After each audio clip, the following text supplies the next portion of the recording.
Sapiens Sapiens, c'est chaque mois une conversation en toute liberté avec une personnalité du monde économique et intellectuel, un rendez-vous entre êtres humains pour se comprendre et comprendre le monde.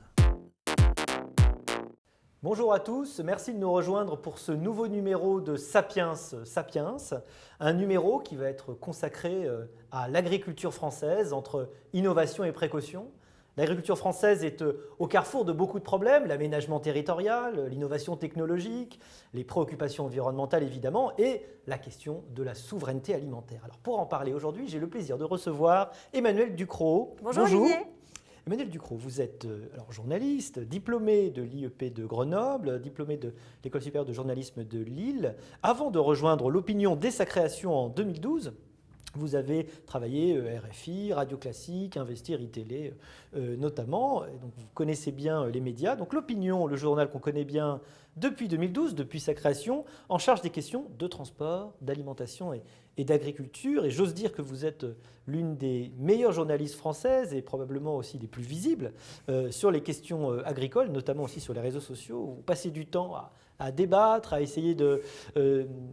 peut-être parfois combattre quelques contre-vérités, on essaiera peut-être de voir ça ensemble, très suivi sur les réseaux sociaux. La crise du Covid a montré que nous avons tous réussi à continuer à manger malgré des fermetures.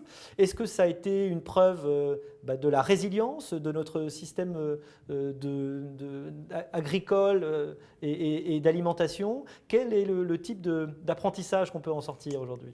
On s'est rendu compte que notre chaîne alimentaire française était extrêmement solide et surtout extrêmement réactive. Parce que tous les éléments étaient réunis pour que ça claque à un moment ou un autre de la chaîne. Parce que la main-d'œuvre agricole n'était plus là, elle était coincée à la maison comme le reste de la population. Parce que le système de transport, de logistique était devenu très très compliqué à organiser.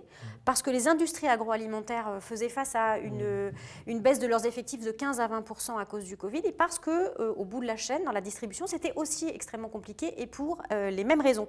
Et donc, on s'est rendu compte de la capacité de tout ce secteur à s'organiser, à se mobiliser, à aller à l'essentiel pour qu'on ne manque de rien dans les magasins. Alors effectivement, on a eu ça et là des ruptures d'approvisionnement en farine ou en œufs. Ça venait surtout du fait qu'on n'avait pas les bons conditionnements. C'est-à-dire qu'il a fallu ramener dans la grande distribution ce qui va normalement dans la restauration hors domicile ou dans les restaurants où on achète, par exemple dans les boulangeries, de la farine en sac de 25 kg. Donc il a fallu reconditionner tout ça pour ramener. Mais toute la chaîne s'est mobilisée. On sait par exemple que les fabricants de pâtes ont considérablement diminué le nombre de leurs références pour aller à l'essentiel et pour que personne ne manque. Donc ce système agroalimentaire français qui est tellement contesté de l'intérieur a fait la preuve de son efficacité à remplir sa mission, c'est-à-dire de nourrir les Français sans rupture. Alors justement, on parle de pragmatisme. Il y a eu un cas récent de tentative de rachat du groupe Carrefour, donc un distributeur, par un groupe québécois, Couche-Tard, et elle a été refusée par le gouvernement au motif de la sécurité alimentaire. Est-ce qu'il y a à lire là quelque chose effectivement de l'ordre de la pénurie et du risque de pénurie alimentaire? Est-ce que c'est une compréhension que vous pouvez avoir de cette opération? Ou est-ce que là, il n'y a pas eu justement un petit problème de pragmatisme politique? Il y a un problème de symbole surtout. Si on se préoccupe de notre souveraineté, notre sécurité alimentaire sur uniquement le dernier maillon de la chaîne, qui est précisément celui qui, par définition, a pour mission de nourrir et d'avoir des rayons pleins, parce que un rayon vide dans un supermarché, c'est un client qui s'en va. C'est assez simple en fait. S'il ne trouve pas ce qu'il veut, il va ailleurs. Et en France, il a le choix. Il y a 9 grandes enseignes qui se partagent le marché. Donc c'est vraiment, si on se préoccupe uniquement de ce dernier maillon, on manque complètement l'analyse de ce que c'est que la sécurité alimentaire et de ce que c'est que la souveraineté alimentaire française. Et en l'occurrence, les précédents maillons de la chaîne, c'est-à-dire l'agriculture et c'est-à-dire l'agroalimentaire, ont été considérablement malmenés ces dernières années. Et en fait, on a perdu notre souveraineté alimentaire sur beaucoup de sujets mais pas sur la distribution. On l'a perdu avant sur toute la chaîne de production. Alors justement, est-ce qu'on a été autosuffisant en France? Est-ce qu'on a été exportateur? Est-ce que ça, c'est en train de changer? Est-ce que ça a déjà changé? On en est où aujourd'hui? Alors ça a été... Ça dépend des produits, j'imagine, évidemment. Bien sûr. Alors en fait, ce qu'on ne sait pas et ce qu'on a oublié en France, c'est que la souveraineté alimentaire, c'est-à-dire la capacité qu'on a en tant que pays de faire nos choix alimentaires, c'est une construction. Ça ne nous est pas tombé du ciel naturellement parce que la nature serait bonne avec nous. La France des années 60 était une France qui était encore dépendante, par exemple, des importations de ses colonies, pour ses fruits et ses légumes, pour son raisin, pour une partie des céréales. Et ça, on l'ignore encore vraiment. Ça a été une construction politique de se dire il faut mettre l'accent sur notre souveraineté alimentaire. Alors, c'est passé par des choses qui sont contestées aujourd'hui, les remembrements agricoles, c'est passé par des choses qui ont été extrêmement positives, c'est-à-dire l'accent qu'on a mis sur les sélections variétales pour avoir des meilleurs rendements. Mais tout ça est une construction. Et on se rend compte que depuis quelques années, cette souveraineté alimentaire est en train de s'éroder. C'est-à-dire que notre balance commerciale agricole est aujourd'hui déficitaire. On importe de l'alimentation en France.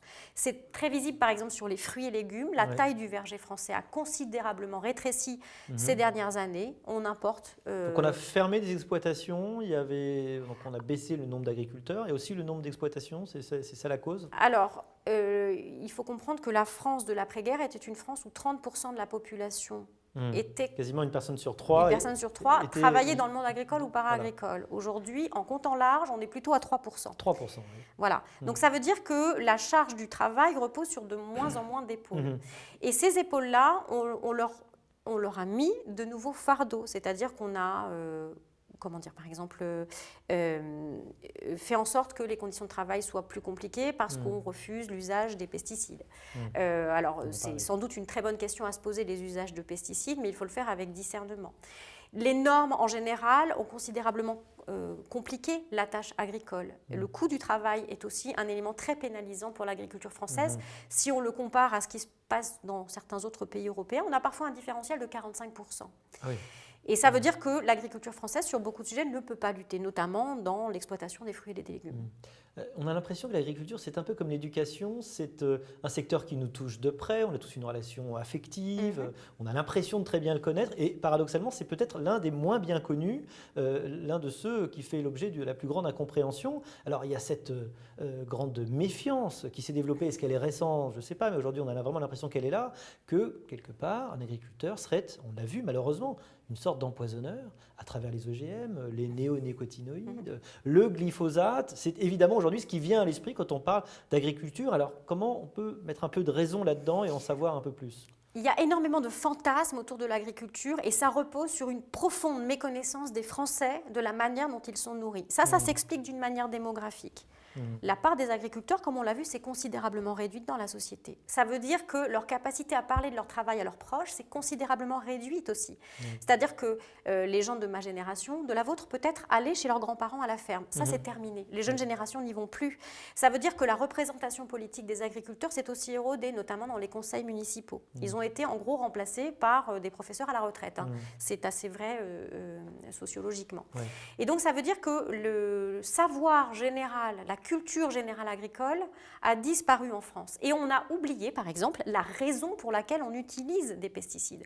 On n'utilise pas des pesticides uniquement pour le plaisir de polluer la nature, et je schématise vraiment, mais c'est parce qu'il y a quand même des contraintes de production. La nature n'est pas gentille avec nous. La nature nous soumet l'agriculture à des quantités de parasites, de ravageurs, etc. Et si on veut produire en étant 3% de la population, il faut assurer des récoltes. Alors, on a cette somme de fantasmes à laquelle vous faisiez référence, les OGM, qui, je le rappelle, ne sont pas cultivés en France. Il n'y en a pas de cultivés sur notre sol. Le glyphosate, qui serait un poison toxique, on sait aujourd'hui, et parce que les agences sanitaires le disent, que ça n'est pas un produit cancérigène. L'opposition au glyphosate est une opposition de système, mais pas une opposition sanitaire. Et tout ça tourne plane comme des nuages au-dessus de notre agriculture et fait qu'on ne la comprend plus et qu'on ne comprend plus ses contraintes. Mais comment expliquer justement ce rejet de la science, de la chimie, expliquer l'agriculture? Mais parce qu'on ne sait plus à quoi ça sert. Oui. Et parce qu'on n'a pas non plus conscience des progrès considérables qui ont été réalisés au cours des dernières décennies. Alors effectivement, En termes de sécurité alimentaire, par exemple? sécurité alimentaire, enfin, dans les années 70, il est vrai que l'agriculture a commis des excès et qu'on a fait parfois un peu n'importe quoi. Maintenant, quand on voit en Europe les restrictions qui ont été imposées à l'usage des pesticides, la diminution drastique du nombre de molécules autorisées. Aujourd'hui, le profil des molécules qui sont autorisées en Europe dans le traitement des plantes s'est considérablement amélioré. Les plus toxiques ont été toutes éliminées de notre paysage. Et ça, on l'a complètement oublié. En fait, l'image qu'on a de l'agriculture est une image très Martine à la ferme, c'est-à-dire l'image d'une agriculture vivrière, familiale, qui nourrissait en gros les familles, mais qui n'était pas dimensionnée pour nourrir un pays. Et en fait, les Français oscillent entre cette image fantasmée et cette image effrayante d'une agriculture totalement délirante des années 70. Et ils n'ont pas conscience de la somme de progrès, d'évolution qui ont marqué ce secteur de l'agriculture. Aujourd'hui, c'est un secteur où les agriculteurs sont extrêmement diplômés. Ce sont des gens qui sont bien formés, ce sont des gens qui expérimentent, ce sont des gens qui ont fait considérablement évoluer leurs pratiques dans le temps. Et ça n'a plus rien à voir. Mais en fait, on n'a pas pris conscience de tous ces efforts qui ont été faits. On est beaucoup aujourd'hui de citadins à avoir une image assez manichéenne, l'agriculture traditionnelle intensive versus le bio, qui représenterait une forme de souverain bien.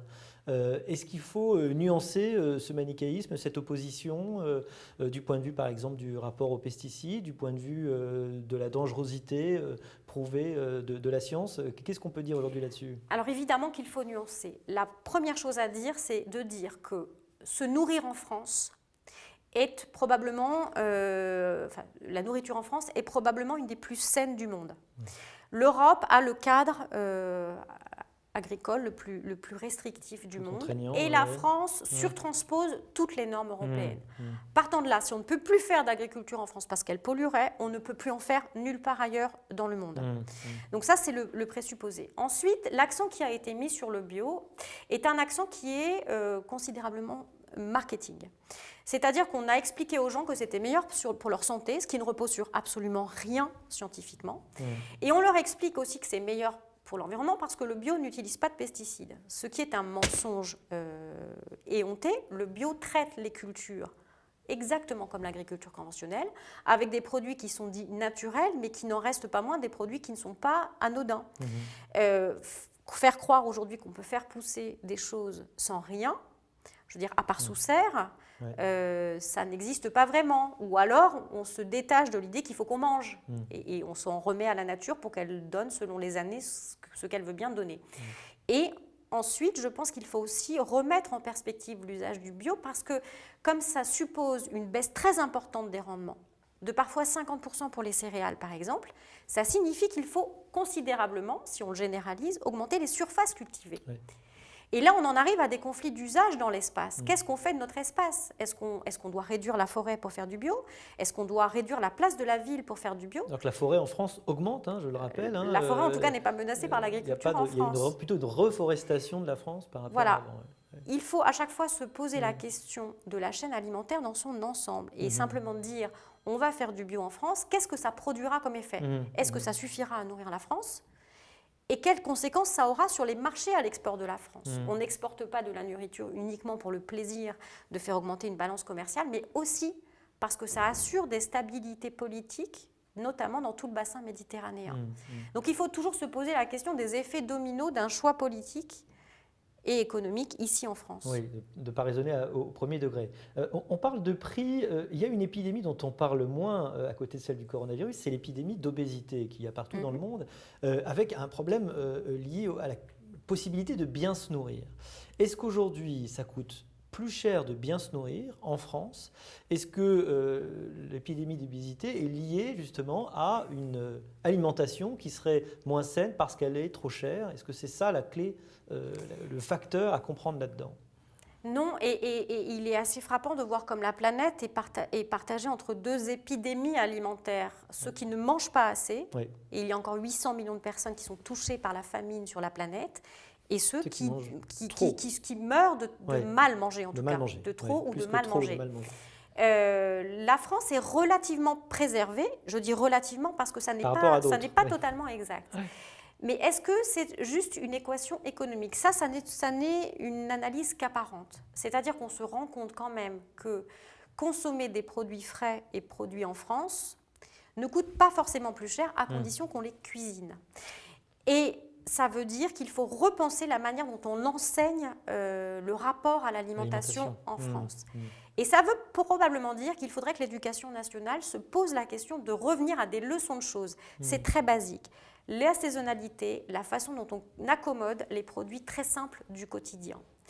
Mais encore une fois, comme la France s'est détachée de son système agricole et on a une vision extrêmement théorique et pas du tout pratique, on a perdu en quelque sorte ce savoir-faire. Alors, on peut penser que ça va revenir parce que des émissions de télé, par exemple, se sont intéressées à la manière dont on cuisine. On a l'impression que tout le monde adore cuisiner. Tout le monde adore cuisiner, mais ça n'est pas une vérité qui est partagée partout en France. Il y a des grandes disparités. Et je crois que sociales, donc, souvent sociales, mais pas seulement. Et je pense que c'est une chose qu'il faut réapprendre dès l'enfance aux enfants, que déjà, on peut manger de tout, et que la mesure est souvent le meilleur guide en termes de comportement alimentaire, parce qu'on voit des choses assez extrêmes qui se développent quand même. Des gens qui refusent des catégories d'aliments, qui refusent la viande, qui refusent les produits animaux. Et je pense qu'on a besoin de remettre de la raison dans tout ça, d'expliquer aux gens qu'ils doivent se faire confiance et qu'ils doivent maîtriser ce qu'ils mangent, c'est-à-dire le préparer eux-mêmes. On a une vision très sélective de notre alimentation. Les gens ont souvent l'impression que parce qu'ils cuisinent le week-end en famille, ils cuisinent. Ils cuisinent et c'est pas assez, c'est ça ? Mais c'est surtout qu'ils oublient tout ce qu'ils mangent le reste de la semaine quand ils ne sont pas chez eux. Et en fait, on est tous comme ça. En fait, on a une espèce de vision totalement parcellaire et on regarde un peu ce qui nous arrange sur notre plateau alimentaire. Je crois qu'on a tous des progrès à faire, effectivement. Peut-être qu'avec le Covid, on a été plus chez nous. Et il paraît que la pratique de cuisiner soi-même s'est un petit peu développée. Alors oui, on l'a vu en tout cas, puisqu'on a des statistiques très précises de ce qui est vendu dans les rayons des grandes surfaces pendant le confinement. On le sait chaque semaine. Et on a vu que les ingrédients de base, les œufs, la farine, ont fait l'objet d'une demande qui a explosé. Ce qui veut dire que les gens les ont bien utilisés. Comme on ne mange pas la farine à la petite cuillère, ça veut dire qu'elle a été cuisinée en gâteau. Les œufs tout seul, ça peut être très sympa, évidemment. Alors, on parlait de ces 3% des gens qui sont dans ce secteur primaire, comme on apprenait autrefois, ces agriculteurs. Ils ne sont pas très nombreux. La question qui se pose aujourd'hui, c'est celle peut-être de la crise de vocation. Est-ce qu'on arrive à renouveler nos agriculteurs ? Est-ce qu'on arrive à attirer des gens dans ce métier ? C'est un métier qui jouit à la fois d'une aura et d'une tradition. On sait que c'est des héros qui sont proches de la nature. On les envie, souvent beaucoup quand on est citadin. Et à la fois, on sait que c'est un métier qui est très dur, très exigeant, que la notion de vacances est un peu aléatoire et que les revenus y sont un peu limités. Alors, quels sont les enjeux aujourd'hui de ce métier ? C'est vrai qu'il y a beaucoup d'ambivalence de la France vis-à-vis de ses agriculteurs. On les adore au moment du salon de l'agriculture et on les conspue le reste du temps quand on parle de glyphosate, de néonicotinoïdes et d'OGM de manière totalement fantasmée. Effectivement, c'est un problème auquel il va falloir s'attaquer d'urgence. On va devoir dans les 10 prochaines années renouveler 50% des chefs d'exploitation agricole. C'est énorme. On a assez de lycées d'apprentissage et de formation. On a un vrai bon système de formation qui mériterait sans doute d'être mieux connu pour tout ce qu'il offre comme perspective de carrière. Et je pense qu'un des enjeux va être celui-là, faire valoir ces formations qui sont souvent très intéressantes et qui offrent de belles perspectives de travail. Après, il va falloir réenchanter le métier d'agriculteur. Et c'est compliqué dans l'époque actuelle où quand même on leur tape sur la tête assez souvent sans se rendre vraiment compte du travail qui est fourni. On est plutôt dans le désenchantement en ce moment. Alors on est dans le désenchantement, on est parfois un peu dans la commisération, on les regarde un peu de haut, les pauvres, ils sont très très pauvres. Enfin voilà, vous voyez, et je pense qu'on ne rend pas service aux agriculteurs en les regardant comme ça. C'est un monde, pour ce que j'en vois, bien formé, je l'ai déjà dit, passionnés la plupart du temps. Ce sont des gens qui aiment leur métier. Ce sont des gens qui sont souvent très capables de faire évoluer leurs pratiques. Et je pense que peu d'entre nous peuvent en dire autant dans leur quotidien professionnel. C'est-à-dire que ce sont des gens qui sont souvent très très au fait des techniques nouvelles, qui se tiennent au courant, qui les mettent en pratique sur leurs exploitations. Alors il va falloir réenchanter ce monde agricole et le progrès peut nous y aider. C'est-à-dire que toutes les expérimentations qui sont faites en ce moment sur les diminutions des usages de pesticides, et je dis diminution parce que je pense que vendre l'agriculture sans pesticides est un mythe.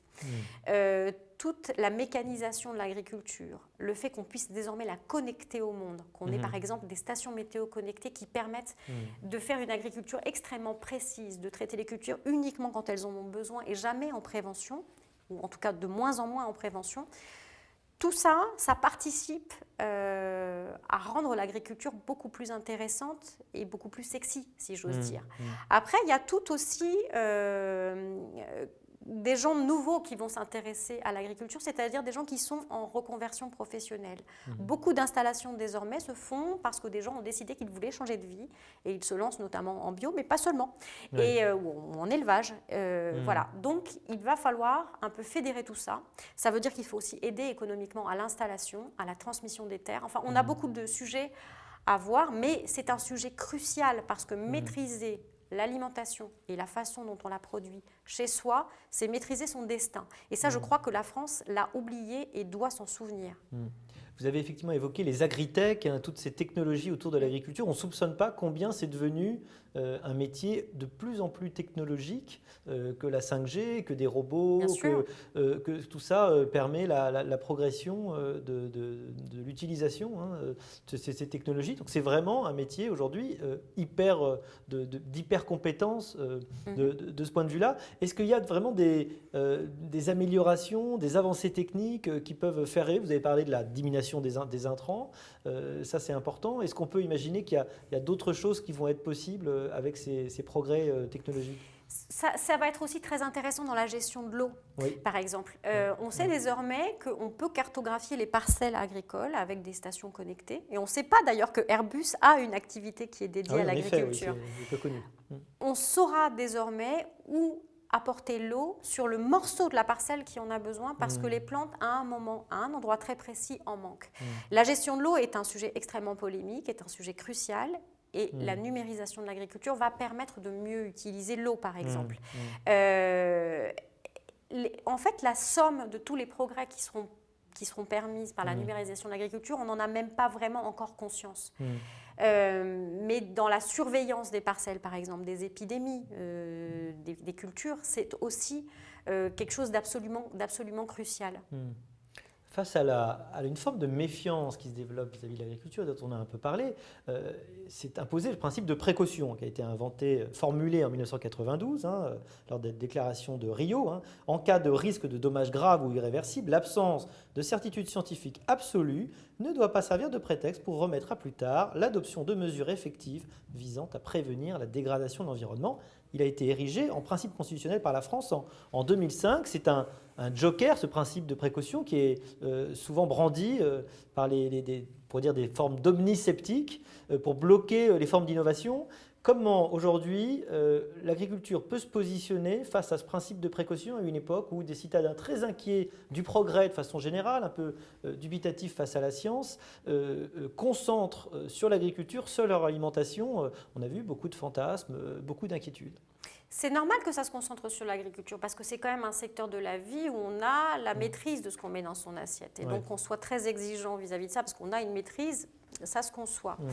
Vous avez raison, le principe de précaution, c'est effectivement un joker. Parce que l'absence de certitude scientifique, c'est constitutif de la science. La science évolue en permanence et, par exemple, il est impossible de prouver l'absence de risque.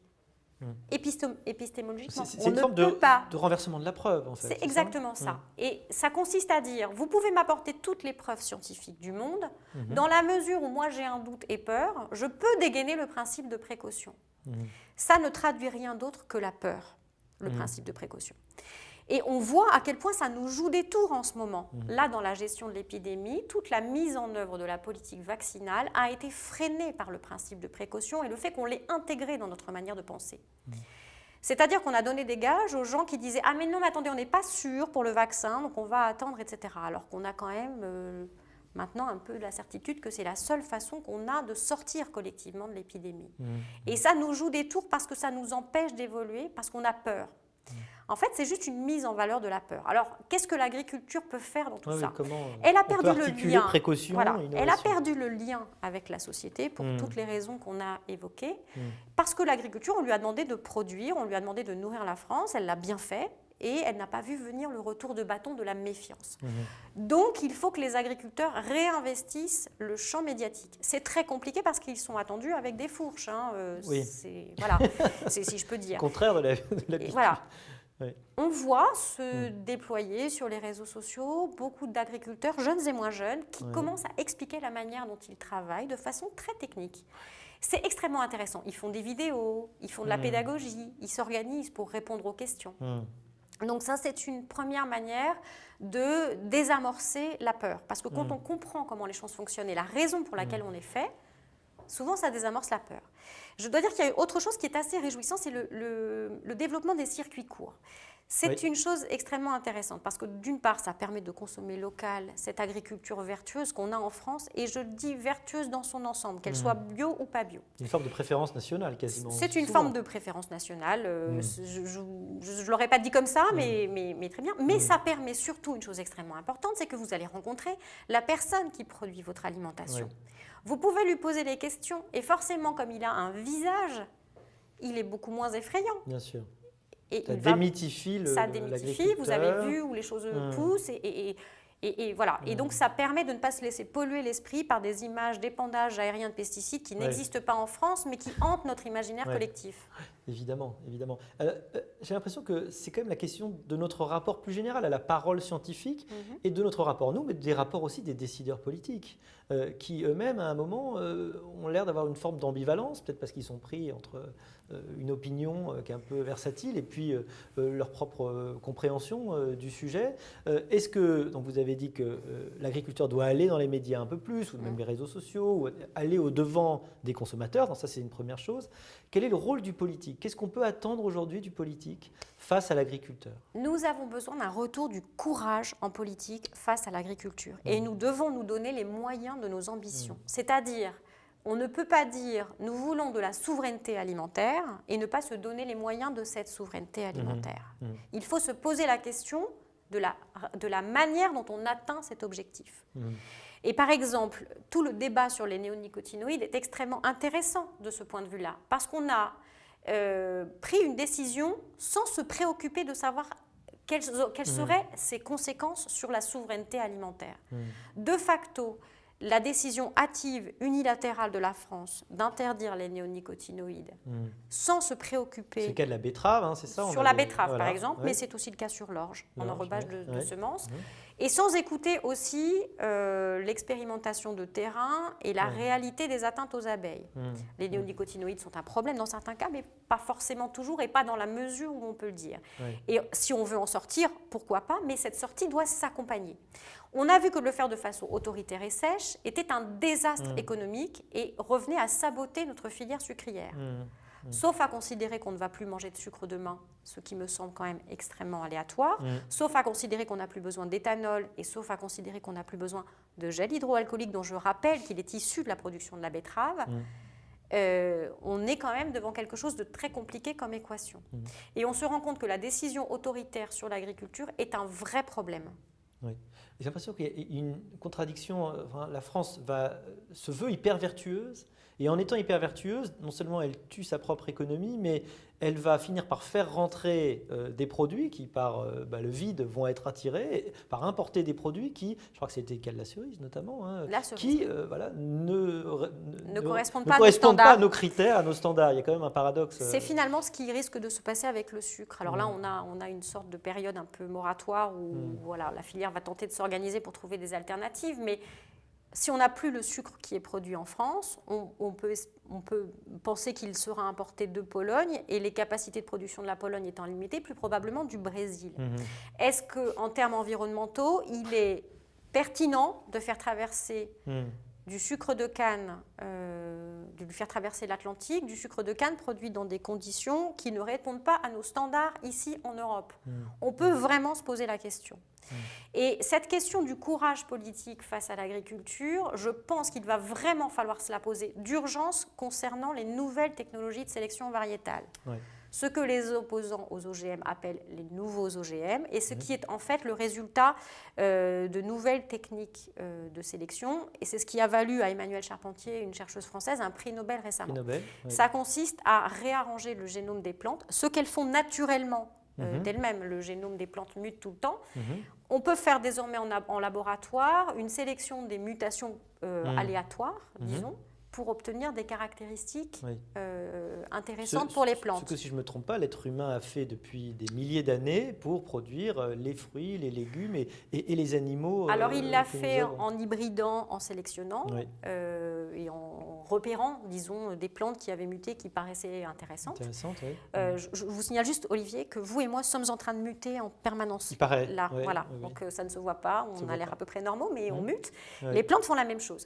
Les technologies comme CRISPR-Cas9 développées par Emmanuelle Charpentier permettent d'avoir par exemple des résistances à certains agresseurs sur des plantes. Et on sait par exemple que dans notre histoire de néonicotinoïdes et de betteraves, on pourrait obtenir des betteraves qui soient résistantes aux jaunisses transmises par les pucerons par ces techniques-là.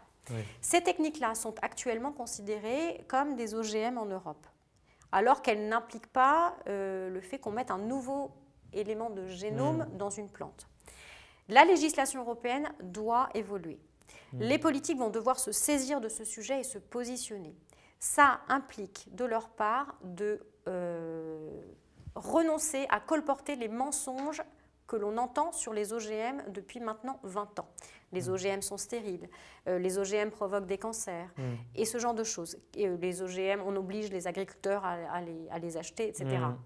Où ils mutent dans l'environnement. Toute une somme de mensonges qui sont complaisamment répétés alors qu'on sait que c'est faux, tout le monde sait que c'est faux, ça continue à être répété et ça ne permet pas un débat serein et ça nous prive surtout de perspectives de réduction des pesticides. Ça nous prive de perspectives de culture dans des milieux secs et il faut vraiment se poser la question de ces apports technologiques, scientifiques, qui sont capitaux pour l'agriculture de demain et dont on se prive actuellement pour des raisons purement idéologiques et par peur électorale.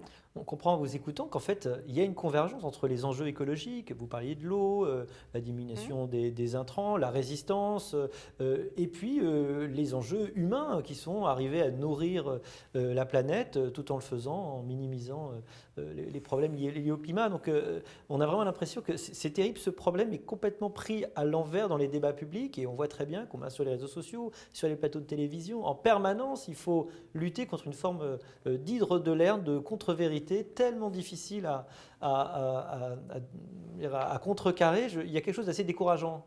Il y a quelque chose de décourageant. C'est exactement le même problème que le nucléaire. On explique que comme on a de façon préexistante une opposition dogmatique au nucléaire, on refuse de voir ses apports dans l'urgence climatique. Et c'est comme si l'urgence climatique s'arrêtait au moment où on commence à parler de nucléaire. Eh bien, c'est exactement la même chose en agriculture. On a l'impression que l'urgence de la diminution des pesticides s'arrête au moment où on parle de technologie. S'il y a bien une mutation génétique qu'on aimerait bien pouvoir faire, c'est celle du courage chez nos hommes politiques. Mais ça, on n'a pas encore la technologie. Alors, je pense qu'il faut de la pédagogie. Le monde agricole, le monde scientifique doivent recommencer à expliquer de quoi il retourne. Et la parole a été confisquée par un certain nombre d'ONG, pas forcément très bien intentionnées sur ces questions d'OGM, par exemple, qui en ont fait un fonds de commerce et qui ont du mal à y renoncer parce que ça fait partie de leur manière de lever des fonds. Et tant qu'on en sera là, on va se priver effectivement de toutes ces solutions qui sont très intéressantes pour faire une agriculture vraiment durable. On devra nourrir 10 milliards de personnes en 2050 sur la Terre. On sait que le changement climatique rend incultivable des parties de l'Afrique, etc. Si on arrive à proposer des plantes qui soient moins gourmandes en eau, on pourra probablement retarder ou en tout cas inverser, ou peut-être même inverser une partie de cette équation-là. Moi, ça me semble intellectuellement, humainement, extrêmement intéressant. Enfin, je veux dire, il y a un humanisme à considérer que les gens doivent pouvoir se nourrir là où ils sont. L'agriculture est un humanisme. L'agriculture est un humanisme. C'est une presque bonne quasi-conclusion parce qu'il y a quand même la question finale traditionnelle de Sapiens Sapiens qui est comment devient-on journaliste? Comment a-t-on envie de devenir journaliste? Je pense que c'est une question qui ne s'est jamais posée pour moi. Je pense que j'ai toujours été journaliste. C'est une légende familiale qui raconte que je disais ça en maternelle avant même de savoir écrire. Journaliste ou rien? Être Albert Londres ou rien? Non, pas Albert Londres en l'occurrence. Mais comment dire, c'est un métier fantastique, journaliste. Quand on a toujours plein de questions en tête, on est payé pour aller poser les questions et pour donner les réponses aux autres. Voilà, chacun pense sans doute que son métier est le plus beau du monde, mais en tout cas, le mien me convient parfaitement. Merci beaucoup, Emmanuelle Ducrot. Sapiens Sapiens, c'est fini pour aujourd'hui et à la prochaine fois.